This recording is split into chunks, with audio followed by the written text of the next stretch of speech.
Hello, I'm Keith Tebow at FRC Media. The City of Fall River is getting set for another municipal election. The preliminary election is coming up on September 17th, and at this election there's only one race on the ballot, and that is the race for mayor. There are 3 candidates running for mayor, and we're going to be speaking to all of them over the next few weeks. I'm pleased to be joined today by the current mayor of the City of Fall River, Mayor Jasiel Correia. Mayor, thank you for joining us. I appreciate it. Thanks for having me, Keith. Always a pleasure to be here.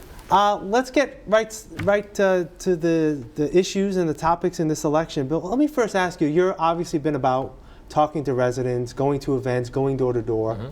What is your short, 30-second elevator speech on why you should be reelected as mayor? That's a great question. So it's the elevator speech that I give when I'm in the elevator at City Hall on the way up to the 6th floor, and it's the elevator speech I give door to door at a feast or at a local community event. And it's basically, let's keep Fall River moving forward. Let's not go backward. Let's keep eliminating fees. I eliminated the trash bags. I eliminated the $120 fee. I'm going to eliminate the stormwater fee.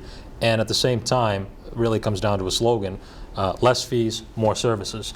And although sometimes people may think that's a paradox, we have the track record that has proven under this administration, the Correia administration, that that can be done.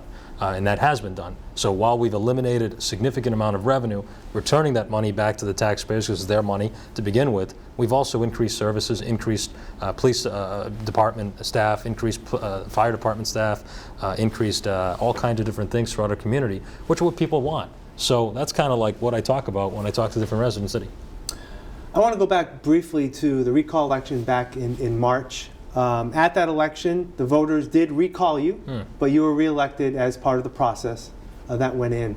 And looking at those results, particularly the fact that you were officially recalled, did get back in, have you learned anything from that you want to take into this election cycle? Absolutely. I want to invite those at home that are watching that may have not supported me in the recall to ask for their vote. I want to take this time to do that.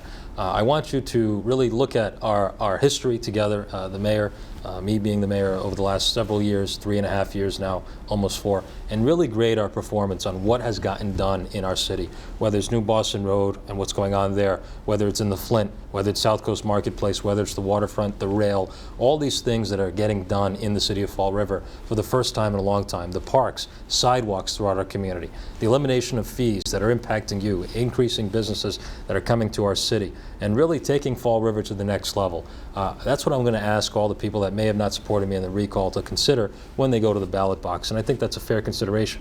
What I learned from the results is on that particular day in March, you had a special election. The people that were motivated to come out were highly engaged voters that were motivated either for another candidate or me. At the bottom half of the ballot, I still had the most people on that particular day to win the election. I don't think that that number will hold true in the final election. I think there will be a lot more voter turnout in the final election. You've got a significant amount of people that are running for school committee and city council. There's no primary for those 2 groups of government right now. So I think in the final election on November 5th, although September 17th is still very, very important to come out and vote for your top choice as mayor, I think the results in November are going to be very, very high in terms of voter turnout, which means there's a lot of people that didn't come out in March to vote in the recall election. And that happens very often in government. So I think there's a lot of voters still out there that believe in Jasiel Correia. They want to see Jasiel Correia continue to be the mayor. And I think they're going to come out. I know they're going to come out on September 17th and again on November 5th. And I invite new voters that maybe it's their first time voting. Maybe they haven't voted for me in the past. Maybe they voted against me in March. I invite them to hopefully come out and vote for me as well for the reasons that I've explained. Not for anything else. Don't do it for me. Do it for the city. Do it for who you believe is moving the city forward in the best positive direction. Let's get to some of the issues now. Sure. Campaign. A lot of it we talked about back in March. Sure. Some of the issues are still there. One of your big platform items, you've already mentioned it twice in this interview, was the elimination of fees. The trash fee, pay as you throw. You're looking to eliminate the stormwater fee. You say in your next term? That's correct. It'll be after next year. It would be the 2021 budget. So okay. This is the 2020 budget now. 2021 is when we would eliminate that. In terms of when you eliminated pay as you throw, we have seen a number of people who had gone through private haulers come back, and there have been reports that the trash pickup fees have gone up a bit because there's been more trash generated during that time. If it becomes an issue, how do you feel that you can handle that cost overrun, or as things go on? How would you That's a handle very that? speculative question. We are handling it. We expected, of course, trash to go up because new people came back, or people that previously had city services came back onto the system. And quite frankly, people increase in the summer their trash, right? You have parties, you have outdoor parties, you have people over, you have more trash. So we're handling that like any other community would. And it's now part of your taxes. That's what I believe that it should always have been. That trash fees should be part of your taxes, not separate fees, not user fees, or not additional fees to your property. So that's what we've done, and we're very excited to do that. And we're excited to do it again with the stormwater fee. That fee is very significant. It hurts businesses. It hurts churches that pay. I know there are churches in this community that are paying $15,000 in stormwater fees, and that could have been scholarships for children to go to parochial schools. That's a lot of money. There are homeowners in this community that are paying for, when it rains, water hitting their property. That doesn't make any sense. We can eliminate that fee and return that money back to the people. My opponents and people in the council sometimes get it confused. They say, well, you're giving up that revenue. No, it's not just revenue. It's people's hard-earned money. All the revenue that comes into the city are tax dollars, whether state, federal, et cetera. It's your money. If I can put that money back into your pockets, and we're proposing putting $11.3 million back in people's pockets every year, that's what we're proposing to do. When you combine all the fees that we propose to eliminate or have eliminated, that's some serious money. Yeah, every once in a while it's $120 here and there, or $10 for trash bags, but that's $11.3 million in total back into taxpayers' pockets. What does that mean? That means businesses can hire more employees, buy better equipment. That means homeowners can improve their property. They can take their kids out for supper. They can put money into their college savings account. That's real money that affects people's lives to the tune of $11.3 million while still running efficient government and providing more services. It's not a magic trick. It's good fiscal policy. It's good city management. If you're running a business, which the city is a business, it's not a for-profit business, but it is a corporation. If you're running a business, you want to keep it lean, you want to keep it healthy, and you want to make sure that there's a profit per se. The profit here is returned to the taxpayers. They are the city's shareholders. They're the ones that live here. They're the ones that pay taxes here. They're the ones that my job every single day is to hit these streets and improve our city. And that's, I think, what we've done. And we've done that in just under 4 years. So imagine if we had another 4 years. We're heading in the right direction for the first time in a long time. The train connection to Boston in 2023 will change the landscape of our city in ways that were previously unimaginable. We are going to be one of the most, if not the most, desirable gateway city in the Commonwealth of Massachusetts. When you look at Fall River and just compare it to Brockton, New Bedford, other communities like us, we all face the same challenges, but we do not have the same assets. Fall River has the best assets of any of those communities. A waterfront, proximity to Rhode Island, both Tiverton, Newport, and Providence, and our closeness. An unbelievable workforce. The hardest working people in the Commonwealth live in Fall River, Massachusetts. An incredible amount of land still. 90 acres in the biotechnology park. Waterfront property that'll continue to expand when we take down Route 79 north. Housing that's good, but still affordable in many parts of our community. These are the things. Education systems, net school spending being exceeded. A wonderful community college in our community. Local businesses and local restaurants. People are always so surprised with how many mom and pop shops we still have in Fall River. And they're thriving, they're opening up, the storefronts are filling, buildings are selling. This is the most positive city in the Commonwealth of Massachusetts right now. And when that train hits, you're going to see property values increase. You're going to see an even better and more thriving city. And we've prepared the city for that. And we're going to continue to do that if people re-elect me on September 17th and on November 5th. Just to tie up the issue with the fees, was there any consideration at all, and will there be maybe consideration for the stormwater fee, that instead of reducing the fee, you reduce taxes, the real estate taxes? So that's a great question. So what we've done with taxes and what we're looking to do is stabilize taxes. They're probably not going to be reduced in the next couple of years because we've been tackling these other fees. And there's a real reason for that. When your property value increases, you eventually recoup that money through the sale of your property if you ever decide to sell, or equity that you build in your property. When you pay a fee, such as a stormwater fee, such as a bag fee, such as a $120 fee on your property, you're getting no value out of that, right? It's a service that you're paying for.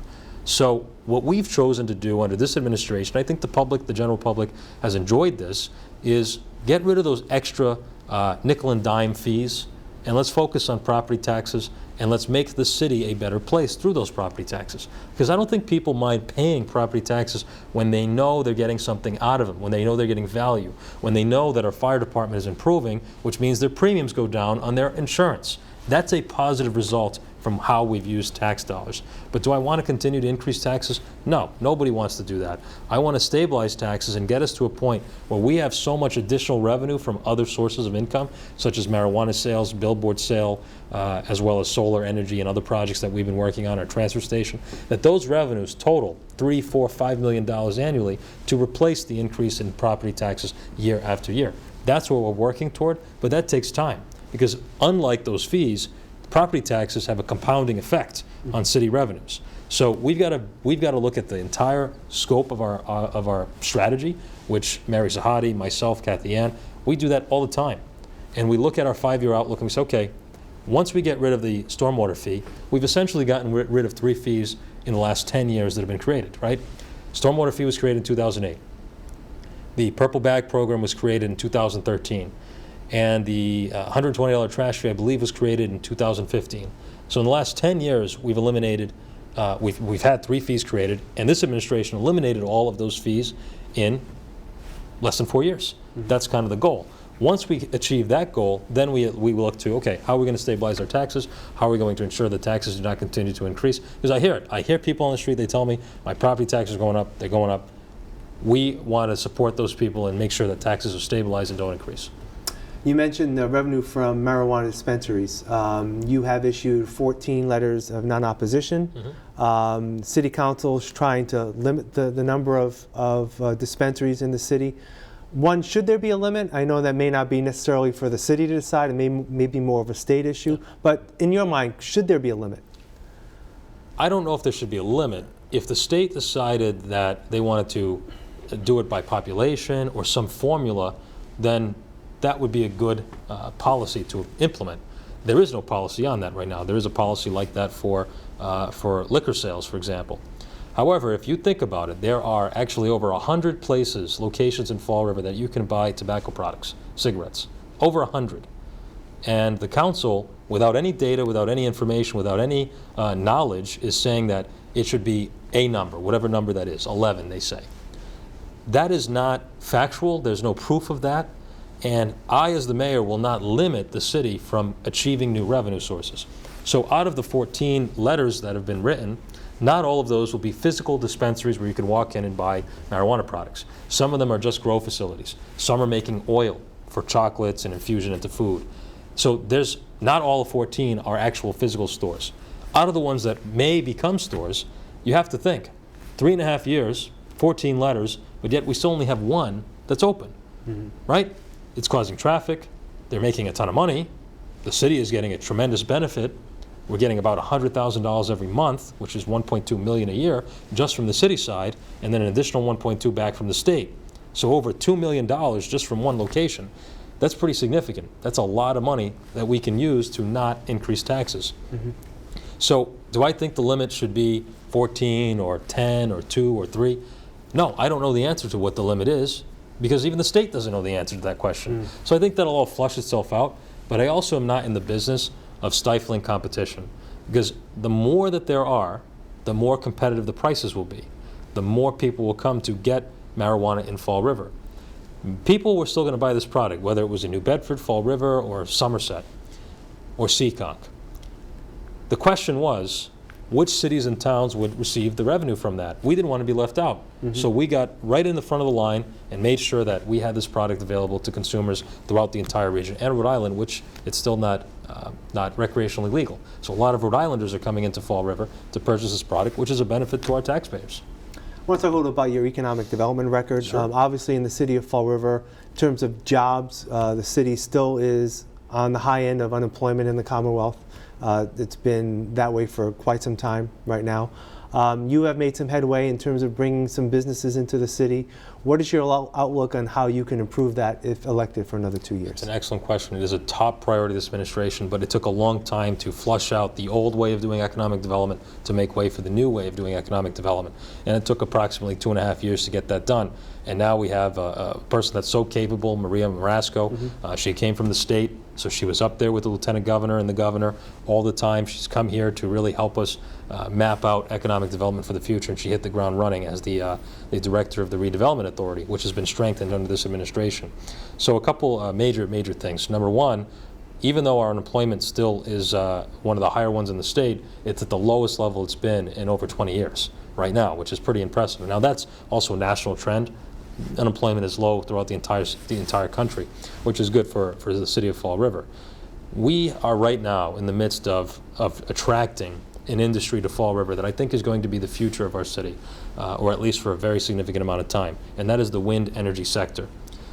Vineyard Wind is doing a project in Massachusetts. They're doing one off the coast of Fall River, 22 nautical miles. So we won't be able to see it. It's not invasive in Fall River. There are no wind turbines actually on our property in Fall River.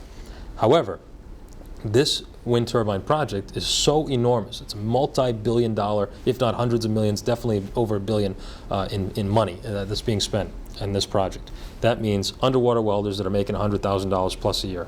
That means electricians, plumbers, tradespeople, caterers, food providers, all this stuff for this project. That's really a 7 to 10 year project. That's a lot of good jobs for young people in Fall River and everybody in Fall River and to meets take the skills advantage of the people that are here. And meets exactly, Keith, exactly. And places like Bristol Community College can train those people, do workforce training, to ramp up to the project. They can leave from Fall River, we're one of the closest communities to the site, and have a really good paying job in the city of Fall River. That's a huge industry that we are doing everything we can to attract, and we're very close to some announcements on that project. We don't want to make them political announcements because that's not what they are. They're announcements for the betterment of our city. So that's one industry that we're attracting.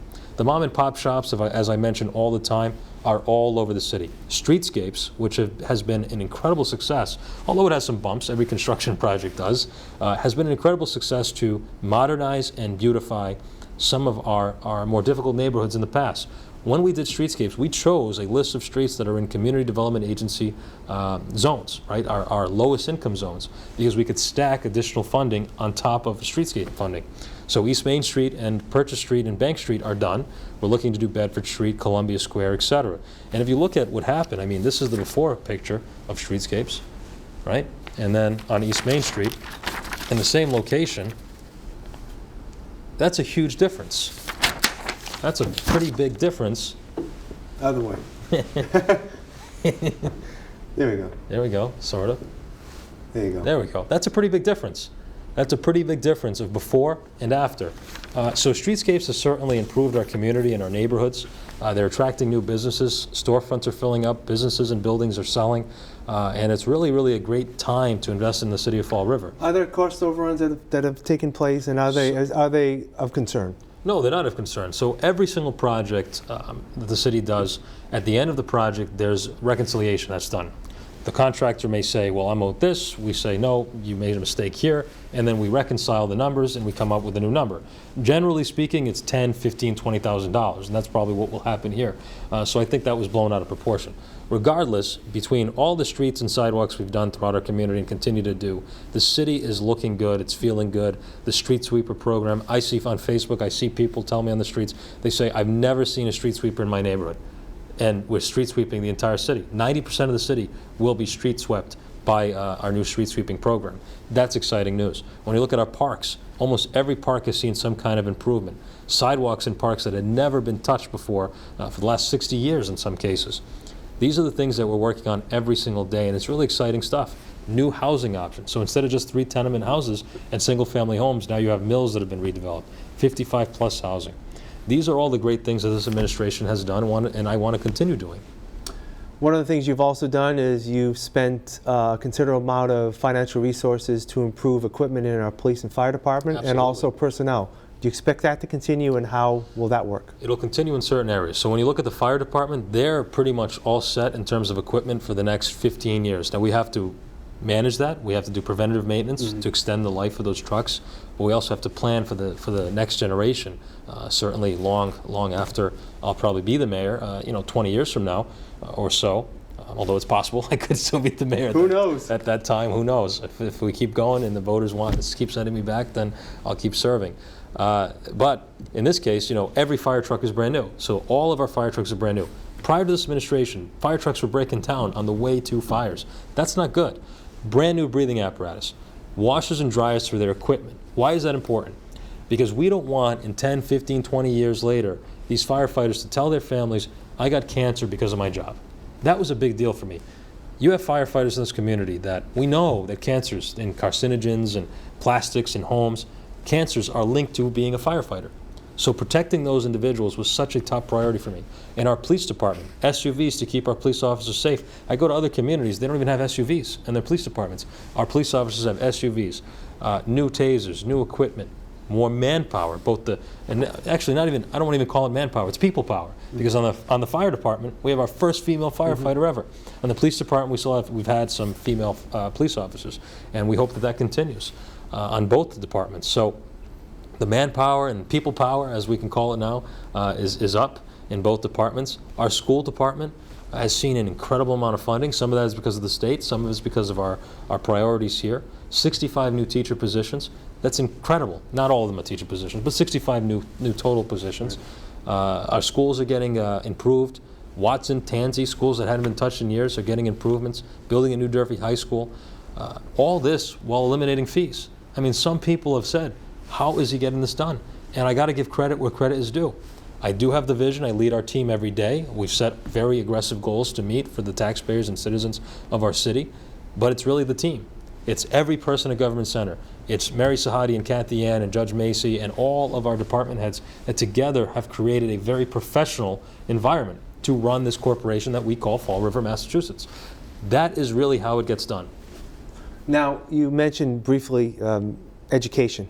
As the chairman of the school committee, having quality education will help in the recruitment of good paying jobs in Fall River. How do you foresee you continuing in that role as chairman of the school committee and as mayor? Being the chairman of the school committee is one of the most challenging parts of the job because the weight on your shoulder of how you can create an environment for children to learn is so heavy. I want every child in Fall River to have the best possible education, public education, so that their zip code won't matter when they search for a job, whether that be a trade job, or whether that be college and then going on to something else. Because you live in Fall River, you should not have less of an education than somebody that lives in Newton or Wellesley or one of these other wealthier communities. And that is why we have done so much to improve our education system. Sensitivity is very important. We have a huge Spanish-speaking population, Portuguese-speaking population, Cambodian-speaking population. Making sure that those families and children feel comfortable in the school environment is critical. Making sure that teachers have the right supplies and have the right amount of teachers to reduce classroom sizes has been critical. Those are the things that are very important to me. Dual language learning, something that we're starting in the next school year. Very exciting, where students will learn multiple languages from a very young age, from kindergarten up. That's exciting stuff. The school department has an opportunity right now to really go from here to here in terms of public education, because public education is tough. It is not easy. You have a lot of schools, a lot of kids. What's going on in Providence. Exactly. Look at what's happening in a major city, the capital city of Rhode Island, and they're having a disaster with their education system because of many, many years of problems that built up. And that's not happening in Fall River. Our education system is really leaving everybody else in the dust, especially comparable cities. And I'm very proud of that. And we're going to continue that. And it's because of the commitment of funding. It's the continuous leadership under my administration as the chairman of the board. It's the board itself. We have a good school committee that takes really good votes on really good things for our school department. So children in the city need to know that they're loved by this community. They need to know that they have the same opportunities. And really we have to create two paths. One path is for students that are going to want to go into trades, whether that's at Durfee, whether that's at Diamond, whether that's at a private school. That is still a very important role. We're seeing that now. It's on the news all the time. Tradespeople, the wind energy sector, plumbers, electricians, people that are making a lot of money here in the city of Fall River doing that kind of work. And then you have the 4-year or 2-year college track, people that want to go into the nursing field, right? We have some of the best hospitals in the region. There are a lot of nursing jobs in this area that are great paying jobs. Doctors, lawyers. These are the things that children and people, not even just children, people that want to start a new career have the opportunity to do in Fall River. So when I talk about education, of course it's in my role as the chairman of the school committee for public education, but we also have UMass, BCC, numerous training programs, the Bristol County Workforce Training Consortium. These are all part of how we educate our city and make it a standout candidate when big companies like Amazon or Blount Seafood want to move to Fall River. Is there a concern that charter schools are becoming a little more popular in cities like Fall River and taking some of that education money away from public schools? Is that a concern for you? It's not a concern at this point. We monitor that very closely. We're very, very happy with our partners in the charter school system, the many charter schools that exist throughout the community. The 2 major ones, Argosy and Atlantis, both great schools. We're happy to assist them. It's also the law, so it's important. The governor supports charter schools tremendously. As long as the formula continues to allow the funding reimbursements for charter schools as well as enough funding for public education, I think providing more options of education is better and is good for our community. I think that they all do a really, really good job. It's tough work. We've got great teachers, but they all do a really, really good job. And I think that charter schools are going to continue to get funding. I think public schools are going to continue to get funding, and I think that it's a nice blend of options for residents. The formula is so important. I am a huge advocate for changing the formula. It does not always make sense. I'm glad we got more money because of our state representatives, our state senator, and our governor, but we need more. We need more, not to be wasteful, but to make sure that children in Fall River have the same opportunities as children in wealthier communities. That's the reality of what we're facing. School transportation is huge for me. We are going to fix the school transportation problem. It's been a problem for years. The costs have escalated. I took a vote to make sure that got rebid, and we saved $2 million. My opponent, that's also a member of the school committee, voted to go with the contract that would have cost the taxpayers $10 million. So that's an area that we're really focusing on to make sure we can deliver transportation, but at a better cost for our taxpayers. I asked you this question back in March, and I'll ask it the same way. What can a mayor do to make a positive impact on the opioid problem that the city faces? I think it's a lot of what we've done, not to say that there isn't more to do. It's a fight that we fight every day. People in this community are fighting drugs, whether they're addicted themselves or their families, and it's affecting their families every single day. So how do we do that? Number one is working with the experts. I'm not an expert, but there are many people in this community that are. The nonprofit community, having them involved. STAR, Stepping Stone, so many others. And then you've got this other community that has developed in Fall River, which are community nonprofits, River to Recovery, Recover Fall River. All these groups that are out there that are helping people really deal with this issue. So that's the community effort, and the mayor supports that. I support that. Then you have what the city can do. So the city has sued the big pharmaceutical companies. Mm-hmm. At some point, that settlement could be millions of dollars that we can invest in treating drug abuse and attacking drug trafficking. Because that's the problem. Drugs are coming into Fall River. They're coming in from New York and Providence and these different places. We need to stop that. We need to curb that as much as we possibly can and get aggressive. So using that money from that lawsuit that we will eventually win is good for our fire department, our police department, because fire is now with EMS and they respond to these calls, our police department, our nonprofit community, and our city to attack this incredible problem. We also have the center at City Hall, and we're going to be expanding that to allow weekly all these different resources to come together under one roof. No questions asked. You walked in. If you needed help that day, a bed that day to get clean, we want to help you. So we've got a lot out there. We have short time left, but I did want to ask you one final question.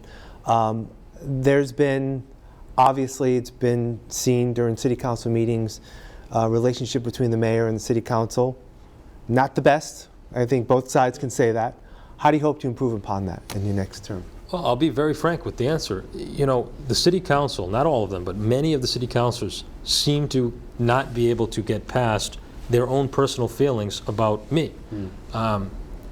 That's their issue. And I tell people this all the time. That's their problem. They are getting paid to represent the citizens of Fall River.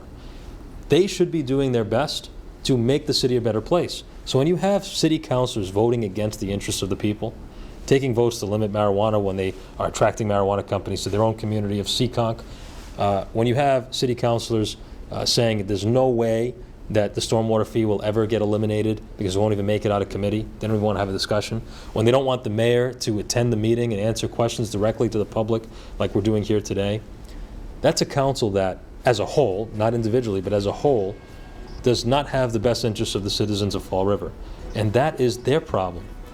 That's not the city's problem. That's their problem if they cannot get past those personal issues that they have, amongst themselves even. So what I would say is that the voters have to really watch the city council race. Don't let these people get away with that. And at the end of the day, I am always here to extend an olive branch and to have a positive outlook and a positive city. So I ask people to vote for me on September 17th and again on November 5th. Thank you very much. Mayor, thank you. Good luck. Thank you. Please vote on September 17th. Thank you.